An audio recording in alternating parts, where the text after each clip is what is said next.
ನಮ್ಮಪ್ಪನೇ ಮುಖ್ಯಮಂತ್ರಿ ಅಂತೇಳಿ ಡಾಕ್ಟರ್ ಯತೀಂದ್ರ ಸಿದ್ದರಾಮಯ್ಯನವರು ಹೇಳ್ಕೊಂಡಿದ್ದಾರೆ. ಹಾಗಾದ್ರೆ ಅದಕ್ಕೆ ಆಧಾರ ಏನು? ಈಗ ಹೈಕಮಾಂಡ್ ಹೇಳಬೇಕಾಗಿರುವಂಥದ್ದು ಕಾಂಗ್ರೆಸ್ನಲ್ಲಿರುವಂತಹ ಸದ್ಯದ ಗೊಂದಲಗಳನ್ನು ಗಮನಿಸಿದಾಗ, ಯಾಕಂದ್ರೆ ಮುಖ್ಯಮಂತ್ರಿ ಸಿದ್ದರಾಮಯ್ಯನವರು ಕೂಡ ಇಲ್ಲ ನಾನೇ ಮುಖ್ಯಮಂತ್ರಿಯಾಗಿ 5 ವರ್ಷ ಮುಂದುವರಿತೀನಿ ಅಂತ ಹೇಳ್ತಾ ಇಲ್ಲ. ಅವರು ಕೂಡ ಹೇಳ್ತಾರೆ ಹೈಕಮಾಂಡ್ ನಿರ್ಧಾರಕ್ಕೆ ನಾನು ಬದ್ಧನಾಗಿರ್ತೇನೆ, ಸದ್ಯಕ್ಕೆ ನಾನು ಮುಖ್ಯಮಂತ್ರಿ ಆಗಿದ್ದೀನಿ, ಹೈಕಮಾಂಡ್ ನಿರ್ಧಾರಕ್ಕೆ ಬದ್ಧನಿದ್ದೇನೆ ಅಂತ ಹೇಳ್ತಾ ಇದ್ದಾರೆ. ಆದರೆ ಮುಖ್ಯಮಂತ್ರಿ ಪುತ್ರ ಹೇಳ್ತಿದ್ದಾರೆ ಇಲ್ಲ ನಮ್ಮ ಅಪ್ಪನೇ 5 ವರ್ಷ ಮುಖ್ಯಮಂತ್ರಿ ಆಗಿರಬಹುದು, ಯಾಕಂದರೆ ಮುಖ್ಯಮಂತ್ರಿ ವಿಚಾರ ಹುದ್ದೆಯ ವಿಚಾರ ಚರ್ಚೆಯಲ್ಲಿಲ್ಲ. ಬೇಕಿದ್ರೆ ಬೇರೆ ಚರ್ಚೆ ಮಾಡೋಣ, ಬಜೆಟ್ ಬಗ್ಗೆ ಚರ್ಚೆ ಮಾಡೋಣ, ಹಣಕಾಸು ಸ್ಥಿತಿಗತಿ ಬಗ್ಗೆ ಚರ್ಚೆ ಮಾಡೋಣ, ರಾಜ್ಯಕ್ಕೆ ಬರಬೇಕಾದ ಅನುದಾನಗಳ ಬಗ್ಗೆ ಚರ್ಚೆ ಮಾಡೋಣ ಅಂತ ಹೇಳ್ತಾನೆ ಹೈಕಮಾಂಡ್ ಕೂಡ ಒಂದು ಕ್ಲಿಯರ್ ಸಿಗ್ನಲ್ ಕೊಟ್ಟಿದೆ ಅಂತ ಹೇಳಿದಾರಲ್ಲ. ಇದು ಸಹಜವಾಗಿದೆ, ಕಾಂಗ್ರೆಸ್ ಪಾಳ್ಯದಲ್ಲಿ ಚರ್ಚೆಗೆ ಗ್ರಾಸವಾಗಿದೆ, ಚರ್ಚೆಯನ್ನು ಹುಟ್ಟು ಹಾಕಿದೆ. ಅದರ ಬಗ್ಗಿನ ವರದಿಯನ್ನು ತೋರಿಸ್ತೀವಿ. 5 ವರ್ಷ ಸಿದ್ದರಾಮಯ್ಯ ಅವರು ಮುಖ್ಯಮಂತ್ರಿಗಳಾಗಿರ್ತಾರೆ ಅಂತ ಯತೀಂದ್ರನೇ ಈಗ ಹೈಕಮಾಂಡ್ ಅಂತ ನಾವು ಸ್ವೀಕಾರ ಮಾಡೋಣ ನಡೀಲಿ. ನಮ್ಮ ಅಪ್ಪನೇ 5 ವರ್ಷ ಮುಖ್ಯಮಂತ್ರಿ ಅಂತ ಮುಗೀತಲ್ಲ, ಅವರೇ ಹೈಕಮಾಂಡ್. ಡೆಲ್ಲಿಯವರ ಹೈಕಮಾಂಡ್ ಸತ್ತೋಗಿದೆ. ಮತ್ತದೇ ಮಾತು, ಮತ್ತದೇ ಗೊಂದಲ, ಮತ್ತದೇ ಸಮರ್ಥನೆ, ಮತ್ತದೇ ಏಟು ಎದಿರೇಟು. ಸದ್ಯಕ್ಕೆ ಕಾಂಗ್ರೆಸ್ ಪಾಳೆಯ ಹಲವು ಹಬ್ಬಗಳನ್ನ ಹಾದು ಬಂದ್ರು, ಅಧಿವೇಶನ ವಿಶೇಷ ಅಧಿವೇಶನಗಳನ್ನ ದಾಟಿ ಬಂದ್ರು, ಹಳೆ ವರ್ಷ ಹೊಸ ವರ್ಷಗಳನ್ನ ಮುಗಿಸಿ ಬಂದ್ರು. ಮುಗಿಯದೇ ಸಾಗಿರುವ ಗೊಂದಲವೆಂದ್ರೆ ಸಿಎಂ ಕುರ್ಚಿಯ ಭವಿಷ್ಯ. ಈ ವಿಶೇಷ ಅಧಿವೇಶನ ಮುಗಿದು ಸಿಎಂ ಸಿದ್ದರಾಮಯ್ಯ ಬಜೆಟ್ ಸಿದ್ಧತೆಯಲ್ಲಿ ಬ್ಯುಸಿಯಾಗಿದ್ದಾರೆ. ಅಧಿವೇಶನ ಮುಗಿದ ಮಾರನೇ ದಿನದಿಂದಲೇ ಇಲಾಖಾವಾರು ಸಭೆಗಳ ಮೇಲೆ ಸಭೆ ನಡೆಸುತ್ತಿದ್ದಾರೆ. ರಾಜ್ಯದ ಆರ್ಥಿಕ ಸ್ಥಿತಿಗತಿಗಳು ಹಾಗೂ ಇಲಾಖಾವಾರು ಪ್ರಗತಿ ಹಾಗೂ ಬೇಡಿಕೆಗಳ ಪರಿಶೀಲನೆಯಲ್ಲಿ ತೊಡಗಿದ್ದಾರೆ. ಆದರೆ ಸಿಎಂ ಈಗ ಬಜೆಟ್ ಬಗ್ಗೆ ತಲೆಕೆಡಿಸಿಕೊಂಡಿದ್ದರೆ, ಅವರದ್ದೇ ಪಕ್ಷದ ಶಾಸಕರು ಸಿಎಂ ಕುರ್ಚಿಯ ಬಗ್ಗೆಯೇ ತಲೆಕೆಡಿಸಿಕೊಂಡಿದ್ದಾರೆ. ಕಾಂಗ್ರೆಸ್ನೊಳಗಿನ ಕುರ್ಚಿ ಕದನಕ್ಕೆ ನಾಂದಿ ಹಾಡಿದವರು ಡಿಕೆಶಿ ಆಪ್ತ ಚನ್ನಗಿರಿಯ ಶಾಸಕ ಬಸವರಾಜ ಶಿವಗಂಗ. ಅಧಿವೇಶನ ಮುಗಿಯಿತಲ್ಲ, ಈಗ ಹೈಕಮಾಂಡ್ನವರು ಶಿವಕುಮಾರ್ ಅವರನ್ನ ಕರೀತಾರೆ, ಖುಷಿ ಸುದ್ದಿ ಸಿಗುತ್ತೆ ನೋಡ್ತೀರಿ ಅಂತ ನಿನ್ನೆಯಷ್ಟೇ ಹೇಳಿದ್ದರು. ಅದರ ಮುಂದುವರೆದ್ರಿಂದ ಮತ್ತೊಮ್ಮೆ ಡೇಟ್ ಕರಿಬಹುದು ಅನ್ನೋದು ಕಾಯ್ತಾ ಇದ್ವಿ. ನಿಮ್ಮಲ್ಲಿ ಏನು ಮುಖ್ಯಮಂತ್ರಿ ಗೊಂದಲ ಇತ್ತು, ಅದಕ್ಕೊಂದು ಇತ್ಯರ್ಥ ಆಡಬೇಕು ಹೈಕಮಾಂಡ್. ಮೊದಲಿಗ ನಾನೇ ಅವ್ರ ಹೆಸರಿಗೆ ಪ್ರಮಾಣ ವಚನ ತಗೊಂಡಿದ್ದೀನಿ, ಅವರಿಂದ ಶಾಸಕನಾಗಿದ್ದೀನಿ. ಈ 5 ವರ್ಷ ಅನ್ಬೇಡ್ರಿ, ಇವತ್ತೇ ಆದ್ರೂ ಖುಷಿ ಪಡ್ತೀನಿ. ಡಿಕೆ ಆಪ್ತ ಹೀಗೆ ಹೇಳಿದ್ದು ಸ್ವಲ್ಪವೂ ತಡ ಮಾಡದೆ ಪ್ರತಿದಾಳಿ ಶುರುವಾಗಿದೆ. ಸಿಎಂ ಪುತ್ರ ಎಂಎಲ್ಸಿ ಡಾಕ್ಟರ್ ಯತೀಂದ್ರ ಒಂದೇ ಮಾತಲ್ಲಿ ಡಿಕೆಶಿ ಬಣಕ್ಕೆ ಹೆವಿ ಡೋಸ್ ಕೊಟ್ಟಿದ್ದಾರೆ. ನನ್ನ ಪ್ರಕಾರ ಹೈಕಮಾಂಡ್ ಅವರು ಕ್ಲಿಯರ್ ಆಗಿ ಸಿಗ್ನಲ್ ಕೊಟ್ಟಿದ್ದಾರೆ. 5 ವರ್ಷ ಸಿದ್ದರಾಮಯ್ಯ ಅವರು ಮುಖ್ಯಮಂತ್ರಿಗಳಾಗಿರ್ತಾರೆ ಅಂತ ನಾನು ನಂಬ್ತೀನಿ. ಮೈಸೂರಿನಲ್ಲಿ ಮಾತನಾಡಿರುವ ಡಾಕ್ಟರ್ ಯತೀಂದ್ರ, ಪಕ್ಷದಲ್ಲೀಗ ಯಾವುದೇ ಗೊಂದಲಗಳಿಲ್ಲ, ಹೈಕಮಾಂಡ್ನಿಂದಲೂ ಕ್ಲಿಯರ್ ಮೆಸೇಜ್ ಸಿಕ್ಕಿದೆ, ಈಗ ಆಗಬೇಕಿರುವುದು ಸಿಎಂ ಕುರ್ಚಿಯ ಬಗ್ಗೆ ಚರ್ಚೆಯಲ್ಲ ಅಂತ ಹೇಳುತ್ತಲೇ ನಮ್ಮ ತಂದೆಯವರೇ 5 ವರ್ಷ ಸಿಎಂ ಆಗಿರುತ್ತಾರೆ ಎಂಬ ವಿಶ್ವಾಸ ವ್ಯಕ್ತಪಡಿಸಿದ್ರು. ಪಕ್ಷದಲ್ಲಿ ಅಧಿಕಾರ ಹಸ್ತಾಂತರದ ಚರ್ಚೆಗಳೇ ಇಲ್ಲ, ಹಾಗಾಗಿ ಸಿದ್ದರಾಮಯ್ಯನವರೇ ಸಿಎಂ ಆಗಿರುತ್ತಾರೆ ಎಂದಿರುವ ಡಾಕ್ಟರ್ ಯತೀಂದ್ರ, ಸಿಎಂ ಬದಲಾವಣೆ ಬಗ್ಗೆ ರಾಜಕೀಯ ವಲಯದಲ್ಲಿ ಯಾರೂ ಚರ್ಚೆ ಮಾಡುತ್ತಿಲ್ಲ ಎಂದಿದ್ದಾರೆ. ಇದೇ ಕಾರಣಕ್ಕೆ ರಾಜ್ಯದಲ್ಲಿ ಯಾವ ಬದಲಾವಣೆಯೂ ಇಲ್ಲ ಅನ್ನೋದು ಯತೀಂದ್ರ ವಿಶ್ವಾಸ. ಸಿಎಂ ಬದಲಾವಣೆ ವಿಚಾರ ಮುಗಿದ ಅಧ್ಯಾಯವಾಗಿದ್ದು ಬೇರೆ ಚರ್ಚೆ ಮಾಡೋಣ ಎಂದು ಸಲಹೆ ಕೊಟ್ಟಿದ್ದಾರೆ. ಸಿದ್ದರಾಮಯ್ಯರನ್ನ ಸಿಎಂ ಸ್ಥಾನದಿಂದ ತೆಗೀತೀವಿ ಅಥವಾ ತೆಗೆಯಲ್ಲ ಅಂತ ಹೈಕಮಾಂಡ್ ಹೇಳಿಲ್ಲ. ಹಾಗಾಗಿ ಹೈಕಮಾಂಡ್ ಮುಂದೆ ಬೇಡಿಕೆ ಮನವಿ ಇಟ್ಟವರಿಗೆ ಹೈಕಮಾಂಡ್ ಮನ್ನಣೆ ಇಲ್ಲ ಅನ್ನೋದು ಯತೀಂದ್ರ ಸಂದೇಶ. ಹೈಕಮಾಂಡ್ನವರು ಕ್ಲಿಯರ್ ಸಿಗ್ನಲ್ ಕೊಟ್ಟಿದ್ದಾರೆ. 5 ವರ್ಷ ಸಿದ್ದರಾಮಯ್ಯನವರೇ ಸಿಎಂ ಅಂತ ಅತಿ ದೊಡ್ಡ ಸಂದೇಶ ರವಾನಿಸಿದ್ರು. ನನಗೆ ಗೊತ್ತಿರೋಂಗೆ ರಾಜಕೀಯ ವಲಯದಲ್ಲಿ ಯಾರು ಅದ್ರ ಬಗ್ಗೆ ಚರ್ಚೆ ಮಾಡ್ತಿಲ್ಲ. ಈಗ ಅದು ಸೆಟಲ್ಡ್ ವಿಷಯ. ಈಗ ರಾಜ್ಯದಲ್ಲಿ ಬೇರೆ ವಿಷಯಗಳಿದೆ, ಅದನ್ನ ನೋಡಬೇಕು. ಬಜೆಟ್ ಬರ್ತಾ ಇದೆ, ಫೈನಾನ್ಷಿಯಲ್ ಸಿಚುಯೇಷನ್ ಕೂಡ ಮೊದಲಷ್ಟು ರೆವೆನ್ಯೂ ಬರ್ತಾ ಇಲ್ಲ, ಕೇಂದ್ರ ಸರ್ಕಾರ ಕೊಡಬೇಕಾದ ಹಣಗಳು ಕೊಡ್ತಿಲ್ಲ. ಸೊ ಹಾಗಾಗಿ ಅದ್ರ ಬಗ್ಗೆ ಹೆಚ್ಚು ಗಮನ ಕೊಡಬೇಕು. ಈಗ ಯಾರು ಕೂಡ ಸಿದ್ದರಾಮಯ್ಯ ತೆಗಿತೀವಿ ಅಂತ ಯಾರು ಕೂಡ ಹೇಳಿಲ್ಲ. ಹೈಕಮಾಂಡ್ ಅವರು ಕೂಡ ಏನ್ ತೆಗಿಬೇಕು ಅಂತ ಬೇಡಿಕೆ ಕೊಡ್ತಾ ಇದ್ರು, ಅದಕ್ಕೇನು ಮನ್ನಣೆ ಕೊಟ್ಟಿಲ್ಲ. ಸೊ ಹಾಗಾಗಿ ನನ್ನ ಪ್ರಕಾರ 5 ವರ್ಷ ನನ್ನ ಪ್ರಕಾರ ಹೈಕಮಾಂಡ್ ಅವರು ಕ್ಲಿಯರ್ ಆಗಿ ಸಿಗ್ನಲ್ ಕೊಟ್ಟಿದ್ದಾರೆ. ಅವರು ಬಾಯ್ಬಿಟ್ಟು ಹೇಳಿದೆ ಇರ್ಬೋದು, ಬಟ್ ಅವ್ರಿಗೆ ಕ್ಲಿಯರ್ ಆಗಿ ಸಿಗ್ನಲ್ ಕೊಟ್ಟಿದ್ದಾರೆ. ನಾವು ಇವಾಗ ಸದ್ಯಕ್ಕೆ ಯಾವುದೇ ಲೀಡರ್ಶಿಪ್ ಚೇಂಜ್ ಮಾಡಲ್ಲ ಅಂತ ಹೇಳಿ. ಸೊ ಹಾಗಾಗಿ 5 ವರ್ಷ ಸಿದ್ದರಾಮಯ್ಯ ಅವರು ಮುಖ್ಯಮಂತ್ರಿಗಳಾಗಿರ್ತಾರೆ ಅಂತ ನಾನು ನಂಬ್ತೀನಿ. ಮಗ ಹೀಗೆ ಹೇಳಿ ಕಾಂಗ್ರೆಸ್ ಪಾಳೆಯದಲ್ಲಿ ಕಿಚ್ಚು ಹೊತ್ತಿಸಿದ್ದರೂ ಸಿಎಂ ಮಾತ್ರ ಈ ವಿಷಯದಲ್ಲಿ ಯಾವುದೇ ಪ್ರತಿಕ್ರಿಯೆ ಕೊಡೋದಕ್ಕೆ ಹೋಗಿಲ್ಲ. ಏನ್ ಸರ್, ಇವ್ರು ಯತೀಂದ್ರವರು ನಮ್ಮ ಅಪ್ಪನೇ 5 ವರ್ಷ ಹೈಕಮಾಂಡ್ ಕ್ಲಿಯರ್ ಮಾಡಿದೆ ಅಂತ ಹೇಳಿದ್ದಾರೆ ಸರ್. ಏನ್ ಸರ್, ಇವ್ರು ಯತೀಂದ್ರವರು ನಮ್ಮ ಅಪ್ಪನೇ 5 ವರ್ಷ ಹೈಕಮಾಂಡ್ ಕ್ಲಿಯರ್ ಮಾಡಿದೆ ಅಂತ ಹೇಳಿದ್ದಾರೆ ಸರ್.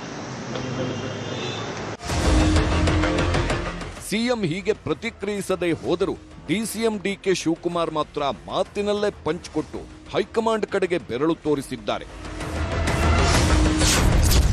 ಡಾಕ್ಟರ್ ಯತೀಂದ್ರ ಅವರೇ ನಮ್ಮ ಹೈಕಮಾಂಡ್. ಯತೀಂದ್ರ ಏನು ಹೇಳ್ತಾರೋ ಅದನ್ನ ಗೌರವದಿಂದ ಸ್ವೀಕಾರ ಮಾಡೋಣ. ಮೈಸೂರಿನಲ್ಲಿ ಯತೀಂದ್ರ ನಮ್ಮಪ್ಪನೇ ಮುಖ್ಯಮಂತ್ರಿ ಅನ್ನುವಷ್ಟರಲ್ಲೇ ಮಂಗಳೂರಿಗೆ ಹೋಗಿದ್ದ ಡಿಕೆಶಿ ಅಲ್ಲೇ ನೇರ ಟಾಂಗ್ ಕೊಟ್ರು.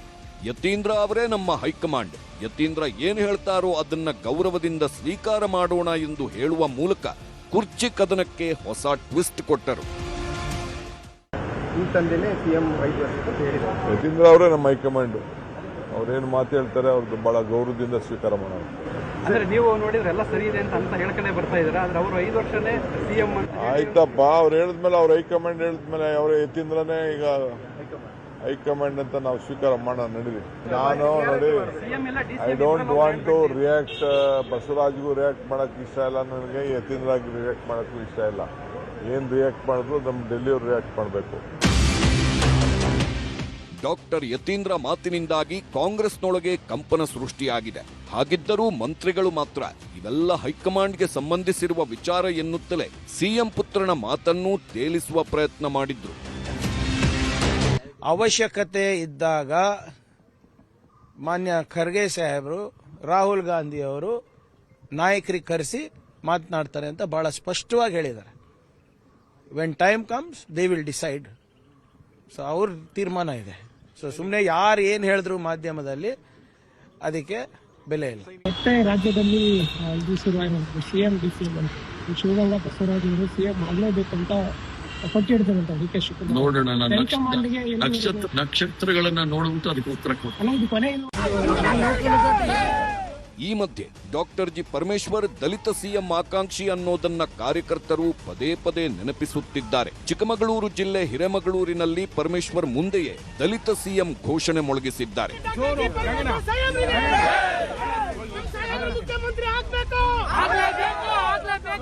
ಕಾರ್ಯಕರ್ತರ ಘೋಷಣೆ, ಯತೀಂದ್ರ ಮಾತಿನ ಬಗ್ಗೆ ಮಾತನಾಡಿದ ಪರಮೇಶ್ವರ್, ಎಲ್ಲವೂ ನಾವು ಅಂದ್ಕೊಂಡಂತೆ ಆಗಲ್ಲ, ಹೈಕಮಾಂಡ್ ತೀರ್ಮಾನವೇ ಅಂತಿಮ ಎಂದ್ರು. ಇದೆಲ್ಲ ನಾವ್ಯಾರು ತೀರ್ಮಾನ ಮಾಡಿ ಸರ್, ಅದಕ್ಕೆ ಅವರು ಯತೀಂದ್ರ ಅವರು ಹೇಳಿರೋದು ಹೈಕಮಾಂಡ್ ನಮಗೆ ಗ್ರೀನ್ ಸಿಗ್ನಲ್ ಕೊಟ್ಟಿದೆ. ಕೆಲವರು ಬದಲಾವಣೆ ಬಯಸಿದ್ರು. ನಮಗೆ ನೋಡಿ, ಒಂದು ಸ್ಥಿರವಾದ ಆಡಳಿತವನ್ನು ಕೊಡುವಂಥ ಸರ್ಕಾರ ಬೇಕು. ಅದನ್ನು ಸಿದ್ದರಾಮಯ್ಯನವರು ನಡೆಸ್ಕೊಂಡು ಬರ್ತಾ ಇದ್ದಾರೆ. ಹಾಗಾಗಿ ಹೈಕಮಾಂಡ್ನವರು ಏನು ತೀರ್ಮಾನ ಮಾಡ್ತಾರೆ ಅದನ್ನು ನಾವೆಲ್ಲರೂ ಕೂಡ ಒಪ್ಕೊಳ್ತೇವೆ. ಇಲ್ಲಿ ಅಲ್ಲಿ ನನಗೆ ಇಷ್ಟಪಡ್ತಕ್ಕಂಥ ಜನ, ನಮ್ಮ ಕಾರ್ಯಕರ್ತರು, ನಮ್ಮ ಮುಖಂಡರುಗಳು ಹೌದಪ್ಪ ಪರಮೇಶ್ವರ್ ಮುಖ್ಯಮಂತ್ರಿ ಆಗಬೇಕು ಅಂತ ಹೇಳಿದ ಕ್ಷಣಕ್ಕೆ ಏನು ಬದಲಾವಣೆ ಆಗ್ಬಿಡೋದಿಲ್ಲ. ಆದರೆ ಅವರ ಅಭಿಪ್ರಾಯಗಳನ್ನ ಅವ್ರು ಹೇಳ್ತಾ ಇರ್ತಾರೆ. ಈ ಗಲಾಟೆ ಸಹಜವಾಗೇ ಪ್ರತಿಪಕ್ಷಗಳ ಕೈಗೂ ಅಸ್ತ್ರವಾಗಿದೆ. ಸಿಎಂ ಡಿಸಿಎಂ ಕುರ್ಚಿ ಕದನ ಶುರುವಾಯಿತು ನೋಡಿ ಅಂತ ಅಶೋಕ್ ಅಂದ್ರೆ ಇಬ್ಬರ ಜಗಳದಲ್ಲಿ ರಾಜ್ಯ ಹಾಳಾಗ್ತಿದೆ ಎಂದರು Chalavadi Narayanaswamy. DK versus Siddaramaiah war ಮತ್ತೆ ಪ್ರಾರಂಭ ಆಗಿದೆ. ಡಿಕೆ ಶಿವಕುಮಾರ್ ಸ್ಪಷ್ಟವಾಗಿ ಹೇಳಿದ್ದಾರೆ, ನಮ್ಗೆ ಯಾರು ಇನ್ಮೇಲೆ ರಾಹುಲ್ ಗಾಂಧಿ, ಸೋನಿಯಾ ಗಾಂಧಿ, ಪ್ರಿಯಾಂಕಾ ಅವರು ನಮಗೆ ಲೀಡರ್ ಅಲ್ಲ, ಯತೀಂದ್ರನೇ ನಮ್ಮ ಹೈಕಮಾಂಡ್ ಅಂತ ಹೇಳ್ಬಿಟ್ಟಿದ್ದಾರೆ. ಮುಗಿದೋಯ್ತು ಅಲ್ಲಿಗೆ. ನಾನು ಕೊಡೆ, ನೀನು ಬಿಡೆ, ಹಗ್ಗ ಜಗ್ಗಾಟ ನಡೆದಿದೆ. ಇದಕ್ಕೆಲ್ಲ ಕಾರಣ ಹೈಕಮಾಂಡ್ ತೀರ್ಮಾನ 2.5 ವರ್ಷ ಅಂತ ಮಾಡಿದ್ರ ಇಲ್ವಾ? ಸ್ಪಷ್ಟನೆ ಮಾಡ್ಬೇಕಲ್ಲ. ಹೈಕಮಾಂಡ್ ಮಾಡಿಲ್ಲ. ಈ ಕಡೆ ಇವನ್ ಚೂ ಬಿಡ್ತಾರೆ, ಈ ಕಡೆ ಅವ್ರನ್ನು ಚೂ ಬಿಡ್ತಾರೆ. ಎರಡೂ ಕಡೆಯಿಂದ ಬಂಡವಾಳ ಮಾಡ್ಕೊಂತವ್ರೆ. ಇವರಿಬ್ಬರನ್ನ ಎತ್ಕಟ್ಟಿ ಇವ್ರ ಜಗಳದಲ್ಲಿ ಇಡೀ ರಾಜ್ಯ ಹಾಳಾಗ್ತಾ ಇದೆ.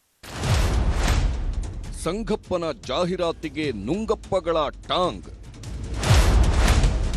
ಕಾಂಗ್ರೆಸ್ ಬಿಜೆಪಿ ಮಧ್ಯೆ ಜಾಹೀರಾತು ಜಟಾಪಟಿ. ಈ ಮಧ್ಯೆ ಕಾಂಗ್ರೆಸ್ ಬಿಜೆಪಿ ನಡುವೆ ಜಾಹೀರಾತು ಜಟಾಪಟಿ ಜೋರಾಗೇ ನಡೆಯುತ್ತಿದೆ. ಮೊನ್ನೆ ವಿಬಿ ಜೀರಾಮ್ಜಿ ವಿರುದ್ಧದ ಹೋರಾಟದ ದಿನಗಳಲ್ಲಿ ಸಂಗಪ್ಪನಿಗೆ ಮಹಾತ್ಮ ಗಾಂಧೀಜಿ ಪ್ರಶ್ನೆ ಮಾಡುವ ರೀತಿ ಕಾಂಗ್ರೆಸ್ ಜಾಹೀರಾತು ಕೊಟ್ಟಿತ್ತು. ಕಾಂಗ್ರೆಸ್ನ ಜಾಹೀರಾತಿಗೆ ಜಾಹೀರಾತು ಮೂಲಕವೇ ಬಿಜೆಪಿ ಟಾಂಗ್ ಕೊಟ್ಟಿದೆ.